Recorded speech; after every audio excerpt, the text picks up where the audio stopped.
Gavumenti n'ubwirabe yombekera irwarureri abaturano bashaba gavumenti kurutungura ikarita hari health center ya kashatu. Ife twine kusima gavumenti byetkolire ebirungi aboko bito kutandika mbwiro bwenyuma twali ntuserana ho kuzara habura no muhanda kutasobora kubaho cyonka tusime kintu kirungi kibatkolire neta twatunga maternity abakazi baito kuzara kozirwe cyabaho kandi no cyabe kibiraho batwira maternity ward tucaita gwetago gwinji munonga bujangu irwaro ritchaitaga kulikuza kuruya rulengo rwa health center 2 kuruteka rulengo rwa health center 3.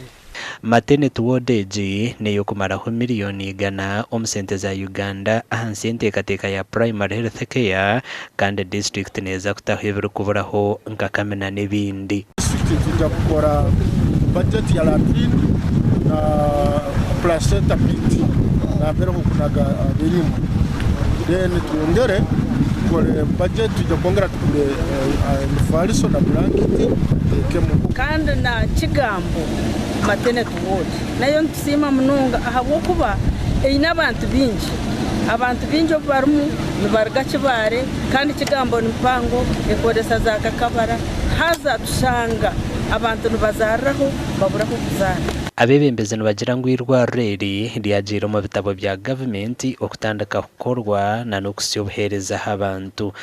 Irwarureri ya Kigambo linurede mu bitabo bya Ministry of Health mutongole cy'ubyonjo cy'ubwomezi already irwarureri mu records z'ibiroreka health centers cyonka tibakatuhaga sente eza irwaro eza health center ya Kasatu.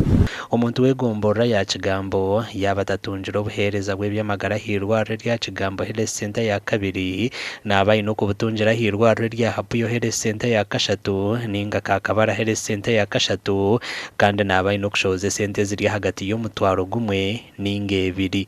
Amakuru agagasha kwa Philip Murangiro muri Kyegegwa.